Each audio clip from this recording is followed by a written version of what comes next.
Good morning, welcome to today's presentation. Today we are going to discuss what is variational inference. I'm going to use an analogy of a cunning percentage strategy.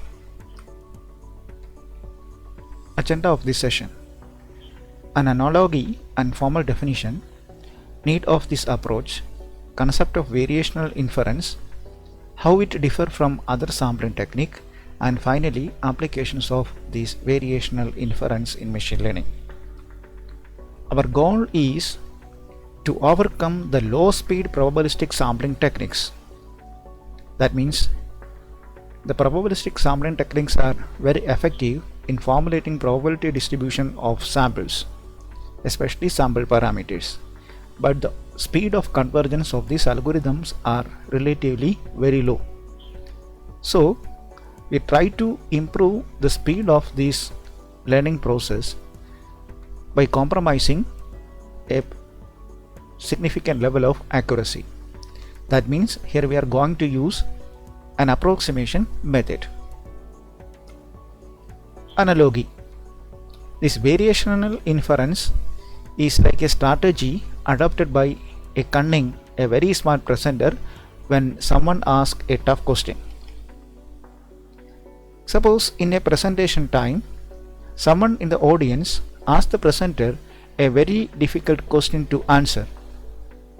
Then he or she conveniently reframes the question in an easier manner and gives an exact answer to that formulated question rather than answering the original difficult question. This is the smartness of the presenter. At last, what happened?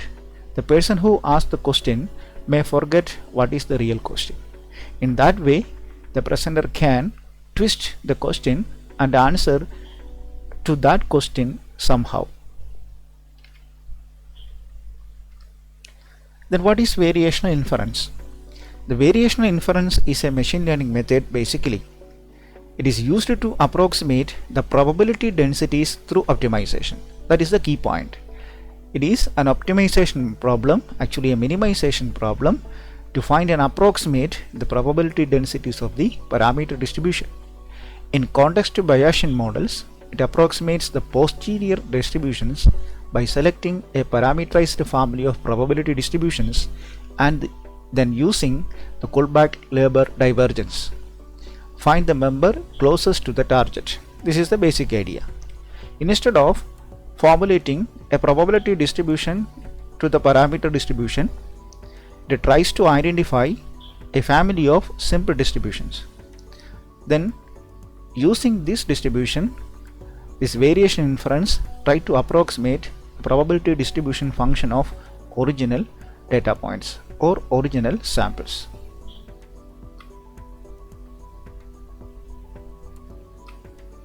Then why we use variational inference?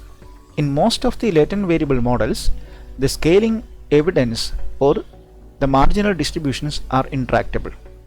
Here I would like to recollect the important information of Bayes' theorem. In the Bayes' theorem, the right hand side expression contains a numerator and denominator. The numerator is actually a joint distribution of the likelihood function and the prior belief. The denominator is called the marginal distribution, but is a conditional expectation. This is in the form of an integral. In order to find a closed form solution to this integral is not easy. In such situations, the variation of inference will be a help. The second point is convergence of the MCMC sampler may be prohibitively slow in case multi-parameter model. I already told you why we are opting variational inference. The MCMC sampling techniques is a good algorithm in the case of machine learning, probabilistic machine learning, but it is very slow. Sometimes we cannot get a closed form solution within a particular time frame. So we try to reduce the accuracy by some suitable approximation, then improve the speed of convergence. That is it. That is why we are using variation inference in the place of MCMC sampler. Now, the formulation of variation inference model. In this slide, we are going to formulate the mathematical representation for VI model. The assumption is X represents a set of observations, that means samples, and Z represents a set of latent variables. That means Z is a family of unobserved variable that leads to the exhibitionism of X. Z is the reason for exhibiting a particular characteristics by this capital X. If we are interested in the posterior P of Z given X, then this P of Z given X is defined like this: P of X comma Z divided by integral over Z P of Zx. This is Bayes' theorem. The numerator is a joint distribution of the observed variable X and the latent variable Z. Denominator is actually a marginal expectation, it's a conditional expectation. Now P of Z given X is model the effect of latent variable in terms of the observed variable. This is our requirement. It is interesting to note that the denominator is an integral. Evaluation of this integral is not easy. That is a problem. So variational inference will use here. Then what variational inference will do? It seeks to approximate the true posterior. Try to find approximation of this posterior P of Z given X with an approximate variational distribution. Instead of using the original distribution, it is actually unknown, we use a family of approximate variational distributions, which we can calculate more easily using our standard probability distributions. Let capital V be the parameters of the variational distribution, then I can define this P of Z given X, that is our required distribution, is approximately same as a simple distribution Q of Z given V. That means instead of this observed variable X, I am using variational variables capital V. Then it can be denoted as product over I Q of Zi given Vi. It is nothing but we are using the independence of the components of capital V. If Vi's are independent, then we can calculate the likelihood function, the likelihood probability as a product of these individual subdistributions. Now we restrict our family of variational distributions to a distribution that factorize over each variable in Z. That is why we can write like this. Then we are going to estimate the parameters. How we will estimate the parameters? Vi are conditionally independent, so that Q of Z given V is close to P of Z given X. That means this is our required distribution, and this Q of Z by V, Z given V is our proposed distribution. We are going to make it close to each other. That means conceptually the difference between these two distributions are become minimum. In that case we use an error function or loss function and we try to minimize that. That is the idea. Then the best error function or loss function to model this error is Kohlberg-Leiber. The Kohlberg-Leiber divergence is defined like this: KL of Q given P is equal to expectation over Q log distribution of Q of Z by P of Z given X. This expectation is actually an integral in the case of continuous variable. In the case of discrete variable, it is a sum. So Kohlberg divergence is nothing but a marginal sum. Now what we are going to do, so variation inference become a loss function for an optimization problem. Hence the best parameter V star can be found by solving this Kohlberg divergence loss function. Then our V star is nothing but the variable V that gives the minimum to this Kohlberg divergence loss function. Here we just use Q of Z given V in the place of Q of Z, and also P of Z given X in the place of P of Z given X in the original Kohlberg divergence formula. Now this is converted to an optimization problem. We try to optimize this problem either using maximal likelihood estimate or expectation maximization. Because it's a probability distribution problem, the best option is expectation maximization algorithm.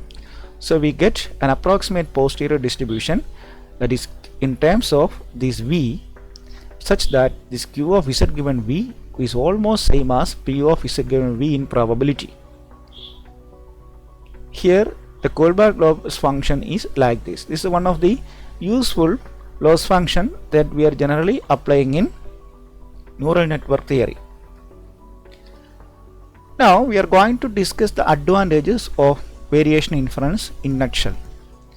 The first important advantage is it's better suited for large data sets. It is important to note that the variation inference is useful in the case of large data set. Answer to this option is that if the sample set contains more means it is a higher number of samples, then it follows law of large numbers, and we can use CLT. CLT stands for central limit theorem by Dingberg-Levy. In that case, the simple distributions will cumulatively give our normal distribution. That is the idea. It is almost close to our required posterior distribution. It quickly explore many model. We can use the variation inference as a standalone model to express many of mixed distribution problems. And third point is computationally not much complicated, because we are starting with a very simple family of distributions, and so estimation of its parameters are comparatively simple. It is better suited for model testing. One of the important use of this variational inference is that the accuracy or performance of different models. Especially we are using this variation of inference in comparing soft modeling or model based clustering or soft clustering. There are a lot of disadvantages to this variation of inference. The most important one is it demands model specific derivations. That means in order to derive a simple family of distributions, the researcher or the person who handles this problem should have a deep knowledge, a domain knowledge in that model specific problems. And second point is the implementation of a tailored optimization routine that has slowed down widespread adoption. We have already told that if you apply this optimization approach like expectation maximization, there are two specific steps, namely expectation steps and maximization step. And at the stage of expectation, and we start with the initial solution of the initial approximation of the parameters, then we try to model it as a loss function. The next step, that is an optimization step, we use sometimes the stochastic gradient or gradient descent algorithm. Convergence of this, actually the speed of convergence of this optimization need not be that much easy, and there are some possibilities that it may stick on to some local solutions instead of converging to the global solution. It may happen in certain cases. So that is very difficult to identify whether this optimization problem will give a global solution easily. That is another disadvantage of this variation of inference. Applications: it is used for model check in model based clustering. I already told you the soft clustering make use of probability distribution. We use this variational inference to check the model accuracy in terms of the entropy created by the models. In some research paper, we can see that the variation inference is defined like this: some h of c cap, that means the entropy of the first cluster model, plus h of entropy of the h means entropy of the second cluster model, minus 2 times information between this cluster 1 and cluster 2 model. We try to minimize this variation inference to find out how close this clustering or how better this clustering to our required clustering model. The second point is it is used to develop better approximations for posterior distribution in posterior prediction models. It's also one of the important use. As I already told you, even though the base model or the base distribution, the posterior distribution gives more information about the model, the denominator is an integral. In the case of continuous variable, evaluation of this integral is not easy. In such situations, this simpler variation inference method give a better approximated posterior distribution. That is why we are using VI in the case of hierarchical or simple posterior prediction models. Thank you. Thank you very much. In the next session, we will see the mixed model, that is related to developing higher order methods for machine learning.